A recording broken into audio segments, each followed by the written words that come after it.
Welcome to news 100. AP అసెంబ్లీలో ప్రశ్నోత్తరాలు కొనసాగుతున్నాయి. కాసేపట్లో సభలో 2 బిల్లులు పెట్టనుంది ఏపీ ప్రభుత్వం.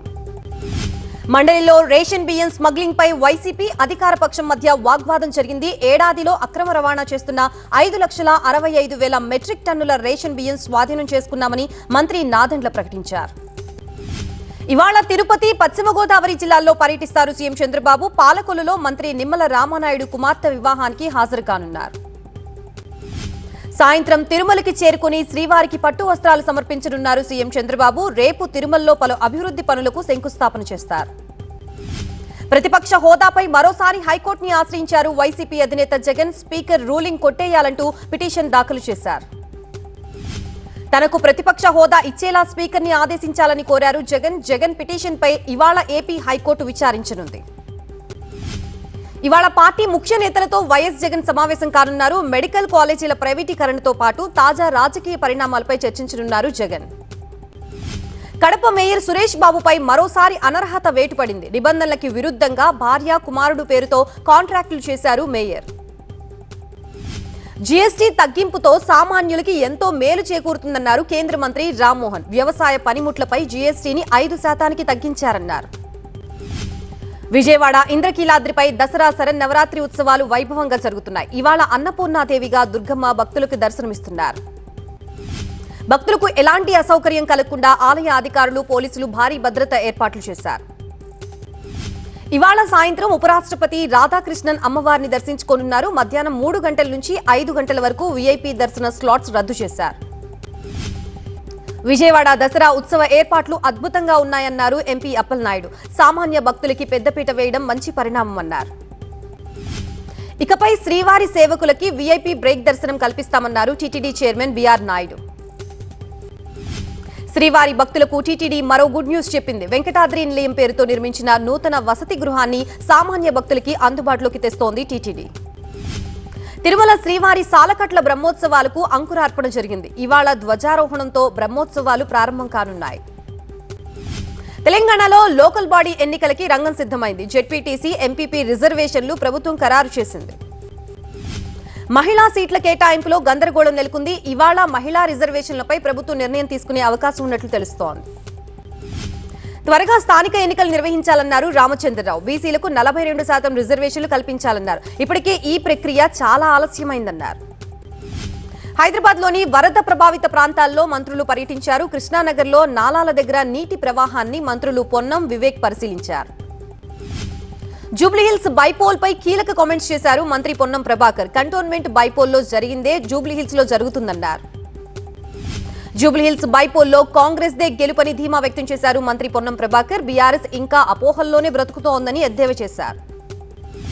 పేదల ఇళ్లను హైడ్రా కూల్చదు, టచ్ కూడా చేయదంటే క్లారిటీ ఇచ్చారు కమిషనర్ రంగనాథ్. ఆక్రమణలైనా చాలా ఏళ్లుగా ఉంటుంటే ఆ ఇళ్లని కూల్చబోతున్నామన్నారు. దుర్గగుడి దర్శనాల్లో ఎమ్మెల్సీలకు ప్రత్యేక అవకాశం కల్పించాలన్నారు మండలి చైర్మన్ మోషన్ రాజు. ఎమ్మెల్సీలు ఫోన్ చేస్తే పట్టించుకోవడం లేదన్నారు. గ్రూప్ 1 అప్పీల్పై తెలంగాణ హైకోర్టులో విచారణ జరుగుతోంది. 9న సింగిల్ బెంచ్ ఇచ్చిన తీర్పుని సవాల్ చేసింది టీజీపీఎస్సీ. బీసీ రిజర్వేషన్లపై దాఖలైన పిటిషన్పై ఇవాళ హైకోర్టులో విచారణ జరగనుంది. స్థానిక ఎన్నికల్లో బీసీలకు 42% కోటా రాజ్యాంగ విరుద్ధమంటూ పిటిషన్ దాఖలు చేశారు. హైకోర్టులో బతుకమ్మ కుంటను హైడ్రా కమిషనర్ ఏవి రంగనాథ్ సందర్శించారు. ఈ నెల 26 నాటికి సర్వాంగ సుందరంగా తీర్చిదిద్దాలని ఆదేశించారు. ఒంగోలులో స్వల్పంగా భూకంపం సంభవించింది. రాత్రి 2 గంటలకి 2 సెకండ్ల పాటు భూమి కంపించింది. శర్మ కాలేజీ ప్రాంతంలో ఎక్కువగా ప్రకంపనలు జరిగాయి. దీంతో ప్రజలు ఆందోళనకి గురయ్యారు. చాలా చోట్ల ప్రజలు ఉన్నపళంగా ఇళ్లలో నుంచి బయటికి పరుగులు తీశారు. మేధా స్కూల్ డ్రగ్స్ కేసులో దర్యాప్తు ముమ్మరం చేసింది eagle team. School director Jayaprakash Goud కి అల్ట్రాజ్వలం తయారీకి ఫార్ములా ఇచ్చిన గురువారెడ్డిని అరెస్ట్ చేసి రిమాండ్కు తరలించారు. మహబూబాబాద్ జిల్లా నారాయణపురం గ్రామ రైతులపై కేసులు చేయడం సంచలనం రేపుతోంది. పట్టాదారు పాస్ పుస్తకాల కోసం పోరాటం చేస్తున్న రైతులపై కేసు నమోదు చేశారు పోలీసులు. నారాయణపురం రైతుల సమస్య పోరాటంపై అసెంబ్లీలో ప్రస్తావించారు మంత్రి పొంగులేటి. మంత్రి పొంగులేటి హామీ ఇచ్చినా న్యాయం జరగలేదని రైతులు ఆవేదన వ్యక్తం చేస్తున్నారు. యూరియా బస్తాల కోసం పడిగాపులు కాస్తున్న రైతుల్ని చూస్తుంటే గుండె తరుక్కుపోతుందని ఆవేదన వ్యక్తం చేశారు మాజీ మంత్రి ఎర్రబెల్లి దయాకర్ రావు. వరంగల్ జిల్లా కల్లెడ సొసైటీ వద్ద యూరియా బస్తాల కోసం వేచి ఉన్న రైతులతో ఎర్రవెల్లి మాట్లాడారు. వారి వద్దకు వెళ్లి పరిస్థితిని అడిగి తెలుసుకున్నారు ఎర్రవెల్లి. మంచిర్యాల జిల్లాలో రైతు వేదిక వద్ద వర్షంలోనూ యూరియా కోసం బారులు తీరారు రైతులు. ఇప్పటి వరకు యూరియా ఇవ్వట్లేదని ఆగ్రహం వ్యక్తం చేస్తున్నారు. గతంలో ఎన్నడూ యూరియా కోసం ఇబ్బంది పడలేదని, కాంగ్రెస్ ప్రభుత్వం వచ్చాక ఇబ్బంది పడుతున్నామని రైతులు మండిపడ్డారు.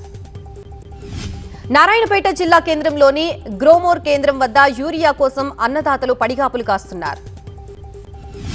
తెలంగాణలో పిజ్జా హౌసులపై ఫుడ్ సేఫ్టీ అధికారులు ఆకస్మిక తనిఖీలు నిర్వహించారు. మొత్తం 55 పిజ్జా హౌసుల్లో తనిఖీలు చేశారు పోలీసులు. కాలం చెల్లిన పాస్లు వాడుతున్నట్లుగా, సాస్లు వాడుతున్నట్లుగా గుర్తించారు అధికారులు. కొందరిపై కేసులు నమోదు చేశారు. మరికొందరికి షోకాజ్ నోటీసులు ఇచ్చారు. గుంటూరులో డయేరియా కేసులు కొనసాగుతున్నాయి. ఇప్పటికే 100కు పైగా డయేరియా బాధితులు జీజీహెచ్లో చికిత్స పొందుతున్నారు. గత వారం రోజుల్లో 150 మందికి పైగా బాధితులు వాంతులు, విరోచనాలతో జీజీహెచ్లో అడ్మిట్ అయ్యారు. వారికి ప్రత్యేక వార్డులో చికిత్స అందిస్తున్నారు వైద్యులు. గుంటూరులో 3 కలరా కేసులు నమోదు కావడంతో అధికారులు అప్రమత్తమయ్యారు. 7 ప్రాంతాల్లో మెడికల్ క్యాంపులు ఏర్పాటు చేశారు. పోలీస్ కస్టడీ నుంచి తప్పించుకున్న most wanted criminal Battula Prabhakar కోసం వేట కొనసాగుతోంది. డ్రోన్ల సాయంతో గాలింపు చర్యలు కొనసాగుతున్నాయి. బత్తుల ప్రభాకర్ సన్నిహితులు, స్నేహితుల్ని విచారిస్తున్నారు పోలీసులు. ప్రభాకర్ పరారైన రోజు హైవేపై వాహనాలు, సీసీ ఫుటేజ్ పరిశీలిస్తున్నారు. తెలంగాణలోని 10 జిల్లాలకు వాతావరణ శాఖ ఆరెంజ్ అలర్ట్ జారీ చేసింది. మోస్తరు నుంచి భారీ వర్షాలు కురిసే అవకాశం ఉందని తెలిపింది. ఏపీలో 11 జిల్లాలకు వాతావరణ శాఖ అలర్ట్ జారీ చేసింది. శ్రీకాకుళం, విజయనగరం, విశాఖపట్నం, అల్లూరి, పల్నాడు, కర్నూలు జిల్లాలకు ఎల్లో అలర్ట్ జారీ చేసింది. కేంద్ర కేబినెట్ సమావేశం కొనసాగుతోంది. దేశంలో మౌలిక వసతుల కల్పనపై చర్చిస్తున్నారు నేతలు. పలు కీలక నిర్ణయాలు తీసుకునే అవకాశం ఉంది. ప్రజారోగ్య రంగంలో ఆయుష్మాన్ భారత్ విప్లవాన్ని తీసుకొచ్చిందన్నారు ప్రధాని మోదీ. ఈ పథకం ఆర్థిక రక్షణతో పాటు గౌరవాన్ని తీసుకొచ్చిందని తెలిపారు. బీహార్ అసెంబ్లీ ఎన్నికల నేపథ్యంలో పాట్నాలో సిడబ్ల్యూసీ సమావేశం జరుగుతోంది. ఈ సమావేశానికి ఖర్గే, రాహుల్, సోనియా గాంధీ హాజరయ్యారు. కాంగ్రెస్ పాలిత రాష్ట్రాల సీఎంలు పాల్గొంటారు. బీహార్ ఎన్నికల్లో ప్రచార వ్యూహం, ఓట్ చోరీ, ఎస్ఐఆర్, పార్టీ సంస్థాగత మార్పులపై చర్చిస్తున్నారు నేతలు. దేశంలో నిరుద్యోగానికి, ఓట్ల చోరీకి నేరుగా సంబంధం ఉందని కాంగ్రెస్ నేత రాహుల్ గాంధీ ఆరోపించారు. ఓట్ల చోరీ గురించి రాహుల్ గాంధీ మాట్లాడినప్పుడు ఎన్నికల సంఘం ఎందుకు సమాధానం చెప్పడం లేదని ఎన్సీపీ అధినేత శరద్ పవార్ ప్రశ్నించారు. ప్రజలు తీసుకునే ఆహారం సురక్షితంగా, ఆరోగ్యకరంగా ఉండేలా చూసేందుకు బహుళ విధానాలతో కూడిన విధానాన్ని అనుసరించాల్సిన అవసరం ఉందన్నారు జేపీ నడ్డా. గుజరాత్ రాజధాని గాంధీనగర్లో ఏర్పాటు చేసిన స్టార్టప్ కాంక్లేవ్ 2025ని కేంద్ర హోంమంత్రి అమిత్ షా ప్రారంభించారు. వికసిత్ భారత్ బిల్డాథాన్ వెబ్సైట్ ని ఢిల్లీలో కేంద్ర విద్యాశాఖ మంత్రి ధర్మేంద్ర ప్రధాన్ ప్రారంభించారు. వచ్చే నెల 13న ఈ బిల్డాథాన్ ని నిర్వహించనున్నారు. 8 ఏళ్ల క్రితమే జీఎస్టీ సంస్కరణలు, స్లాబ్లు పునర్వ్యవస్థీకరణ చేపట్టి ఉంటే ప్రజలకు లక్షల కోట్ల ఆదా అయ్యాయని తమిళనాడు సీఎం స్టాలిన్ అన్నారు. ఢిల్లీలో జరుగుతున్న విదేశాంగ శాఖ పార్లమెంటరీ కమిటీ సమావేశానికి అమెరికా కాంగ్రెస్ ప్రతినిధులు హాజరయ్యారు. కోల్కతాలో కుండపోత వర్షాలతో జనజీవితం అస్తవ్యస్తంగా మారింది. భారీ వర్షాల కారణంగా కరెంటు షాక్తో 9 మంది ప్రాణాలు కోల్పోయారు. కోల్కతా నగరంలో పలు కాలనీలు నీట మునిగాయి. భారీ వర్షాల కారణంగా స్కూళ్లకు సెలవు ప్రకటించారు. కరెంటు స్తంభాలు కుప్పకూలాయి. కోల్కతాలో ప్రధాన రహదారులు జలమయం కావడంతో వాహనదారులు, ప్రజలు తీవ్ర ఇబ్బందులు పడుతున్నారు. కుండపోత వర్షాలతో కోల్కతా ఎయిర్పోర్ట్లో విమానాల రాకపోకలకు అంతరాయం కలుగుతోంది. పలు భవనాలు ధ్వంసం కాగా భారీ వృక్షాలు నేలకొరిగాయి. మరో 24 గంటల పాటు అత్యంత భారీ వర్షాలు కురుస్తాయని వాతావరణ శాఖ హెచ్చరించింది. అవసరమైతే తప్ప బయటికి రావద్దని అలర్ట్ జారీ చేసింది అధికారులు.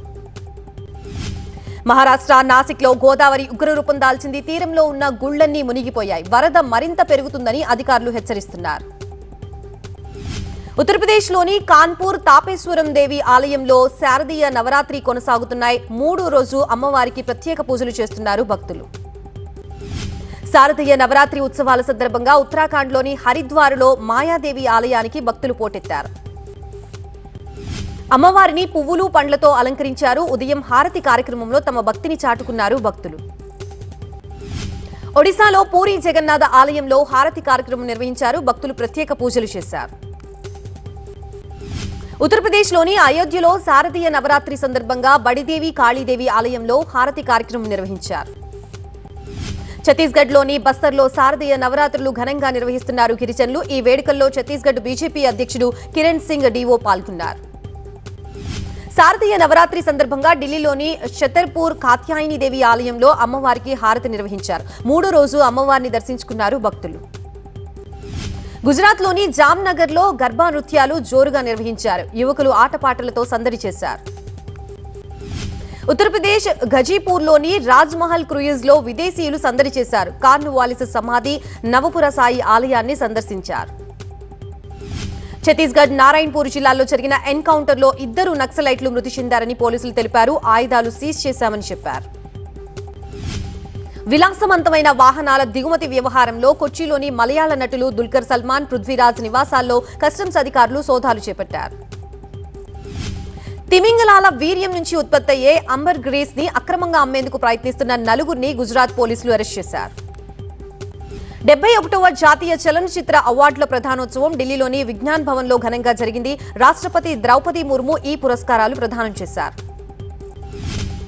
రిచర్డ్ రిషి హీరోగా మోహన్ జీ తెరకెక్కిస్తున్న సినిమా ద్రౌపది 2 హిస్టారికల్ యాక్షన్ డ్రామాగా వస్తున్న ఈ సినిమాకి భారీ బడ్జెట్ తో నిర్మిస్తున్నారు.